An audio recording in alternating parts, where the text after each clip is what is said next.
Assalamualaikum warahmatullahi wabarakatuh. Pada video kali ini kita akan belajar tentang kalkulus pernyataan. Nah, ada beberapa hal yang akan kita pelajari. Yang pertama tentang tautologi, yang kedua tentang kontradiksi, yang ketiga tentang kontingensi, yang keempat tentang implikasi logis, dan yang kelima tentang ekivalensi. Nah, kita bahas untuk yang pertama dulu, yaitu tentang tautologi, kontradiksi, dan kontingensi. Yang pertama tentang tautologi. Suatu bentuk pernyataan majemuk itu bisa saja selalu bernilai benar untuk setiap substitusi nilai kebenaran. Maka pernyataan majemuk yang seperti ini itu kita sebut sebagai tautologi. Ada juga yang menyebut sebagai tautologi. Tautologi atau tautologi gitu ya. Contohnya, di sini ada A atau negasi A. Maka untuk menunjukkannya kita menggunakan tabel kebenaran. Kita periksa tabelnya, di sini sudah ada A. Di sini hanya ada satu pernyataan sehingga kemungkinannya hanya B atau S saja. Nah, negasi A-nya berarti ini S, yang ini B. A atau negasi A disjungsi itu akan bernilai salah hanya kalau kedua pernyataan tunggalnya bernilai salah. Sehingga di sini bernilai B, ini juga bernilai B. Nah, berarti A atau negasi A itu selalu bernilai benar. Maka kita katakan dia sebagai sebuah tautologi atau tautologi. Nah, contoh yang kedua, A atau B jika dan hanya jika B atau A. Yang ketiga adalah A jika dan hanya jika negasi A. Nah, kalian bisa memeriksa nilai kebenaran dari kedua pernyataan tersebut. Nah, kalau tautologi artinya dia selalu bernilai benar, berbeda dengan kontradiksi. Kontradiksi berarti suatu bentuk pernyataan majemuk yang selalu bernilai salah untuk setiap substitusi nilai kebenarannya. Contohnya A dan negasi A. Kita tunjukkan dengan tabel. Negasi A-nya berarti ini S, ini B. Konjungsi itu bernilai benar hanya kalau kedua pernyataan tunggalnya bernilai benar. Sehingga di sini konjungsinya bernilai salah, ini juga bernilai salah. Nah, maka A dan negasi A itu selalu bernilai salah, sehingga dia disebut sebagai kontradiksi. Nah, kalian bisa mengecek untuk pernyataan kedua dan ketiga. Kalian bisa memeriksa nilai kebenarannya apakah benar dia itu suatu kontradiksi atau bukan. Nah, sekarang kita masuk ke kontingensi. Kalau tautologi tadi selalu bernilai benar, kontradiksi selalu bernilai salah. Nah, kalau kontingensi ini kadang-kadang benar, kadang-kadang salah.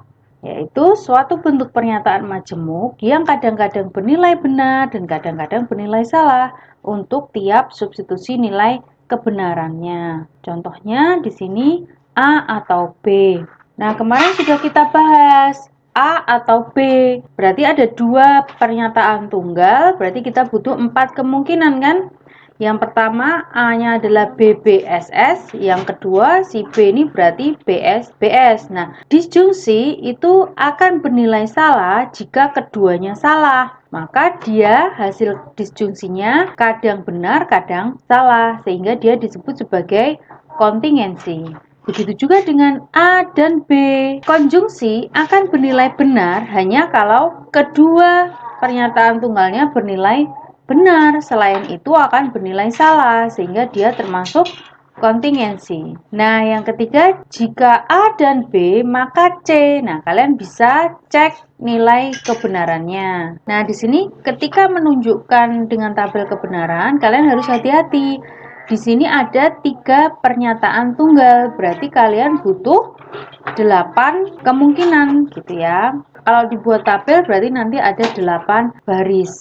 Nah, sekarang kita masuk ke implikasi logis. Misalkan P, Q masing-masing adalah pernyataan majemuk, maka proposisi jika P maka Q itu akan disebut sebagai implikasi logis jika P maka Q-nya itu merupakan tautologi. Jadi, implikasi logis itu adalah sebuah implikasi di mana dia merupakan suatu tautologi gitu. Caranya melihat apakah dia suatu implikasi logis atau bukan, yang pertama, kalian bisa lihat apakah dia berbentuk implikasi atau bukan. Yang kedua, kalian bisa cek apakah implikasinya itu merupakan tautologi atau bukan. Kalau dia sudah berbentuk implikasi, sudah merupakan suatu tautologi, maka implikasi itu akan disebut sebagai implikasi logis. Namun, kalau salah satu dari dua itu tidak terpenuhi, maka dia tidak bisa disebut suatu implikasi logis. Kita akan menyelidiki apakah contoh A, B, C ini merupakan suatu implikasi logis atau bukan. Nah, untuk menunjukkan hal tersebut, maka kita gunakan tabel kebenaran. Di sini kita butuh P dan Q, maka kita buat masing-masing. P, Q-nya ada 4 baris, sehingga P dan Q berarti di sini B, S, S, S. Lalu kita kerjakan jika P maka P dan Q. P dan Q ini ya, maka kita kerjakan P dengan P dan Q. Jika B maka B berarti B. Jika B maka S, S. Jika S maka S, B. Jika S maka S, B. Nah, jika P maka P dan Q itu kan A ya. Nah, berarti ini ada B, ada S. Maka kita sebut dia sebagai suatu kontingensi. Nah, kemudian jika P dan Q maka P. Sekarang kita balik. Nah, maka kita kerjakan kolom 3 dengan kolom 1. Jika B maka B, B. Jika S maka B, B. Jika S maka S, B. Jika S maka S, B. Nah, berarti untuk soal B ini selalu benar, maka dia disebut sebagai tautologi. Sekarang untuk yang C kita butuh P atau Q, berarti B atau B, B, B atau S, B, S atau B, S atau S, S. Sekarang kita kerjakan kolom 1 dengan kolom 6. Berarti jika B maka B, berarti B. Jika B maka B, B. Jika S maka B, B. Jika S maka S, B. Nah, dari sini kita tahu bahwa yang C itu juga merupakan suatu tautologi. Tadi yang A adalah kontingensi, B adalah tautologi, C adalah tautologi. Nah, B dan C itu juga merupakan suatu implikasi. Maka B dan C itu bisa kita sebut sebagai implikasi logis. Sedangkan yang A itu bukan implikasi logis karena dia adalah suatu kontingensi. Nah, yang terakhir yaitu tentang ekivalensi atau ada yang menyebut sebagai ekuivalensi gitu ya. Misalkan P, Q masing-masing adalah pernyataan majemuk, maka P dikatakan ekuivalen Q ditulis dengan P X Q ya, kemarin sudah kita singgung sedikit. Itu jika P dan Q itu memiliki nilai kebenaran yang sama. Misalkan kita perhatikan tabel ini. Di sini sudah tersedia pernyataan tunggal P, Q. Kita diminta mengisi yang lain. Jika P maka Q akan bernilai salah hanya ketika BS. Berarti ini BS, BB. Negasi P berarti SS, BB.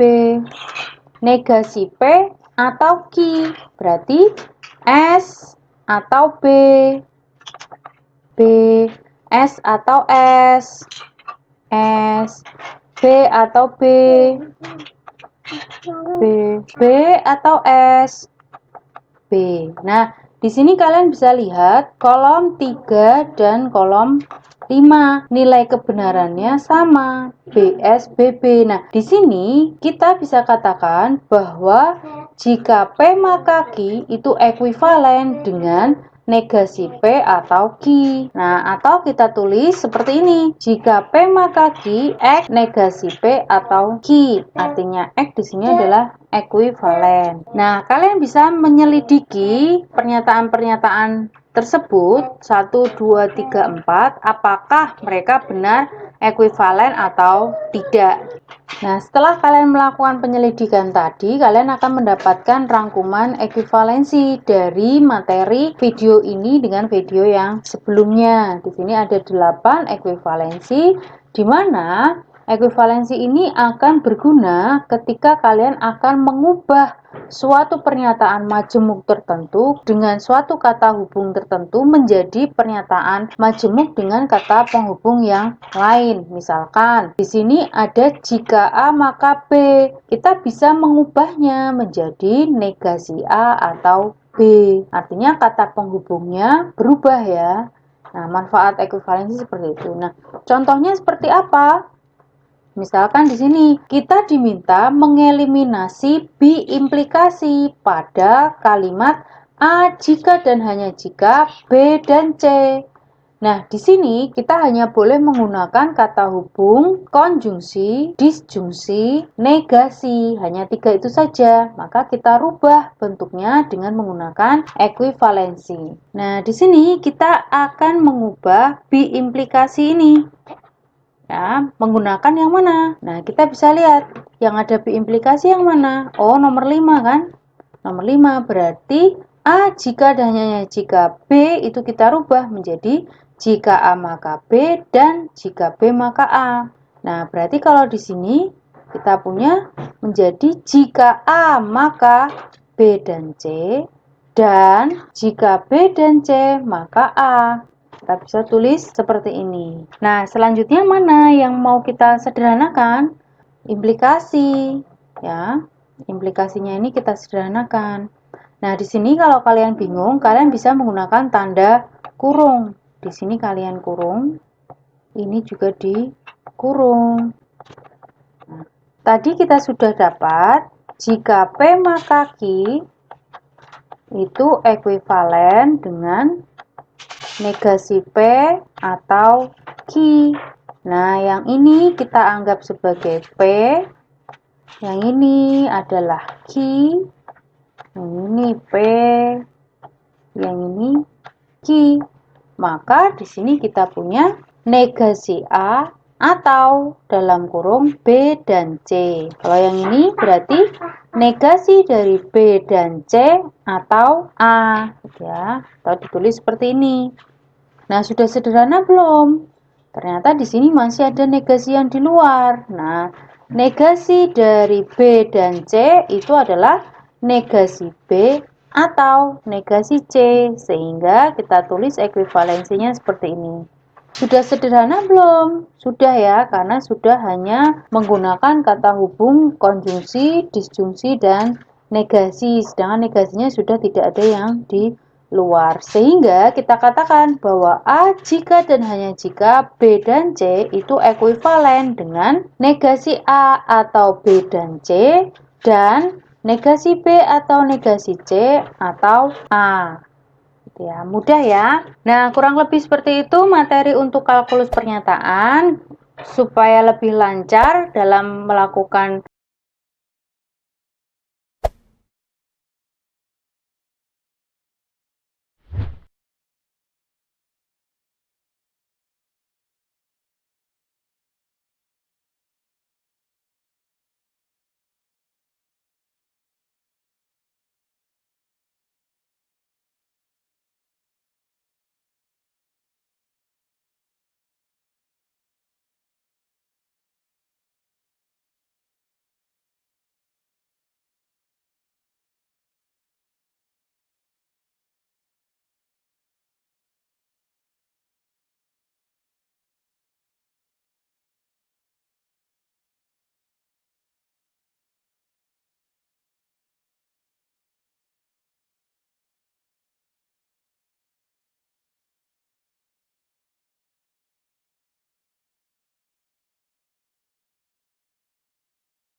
penyelidikan, kalian bisa mengerjakan latihan yang ada di pada. Saya akhiri video kali ini. Saya mohon maaf bila ada salah-salah kata. Wassalamualaikum warahmatullahi wabarakatuh. Terima kasih.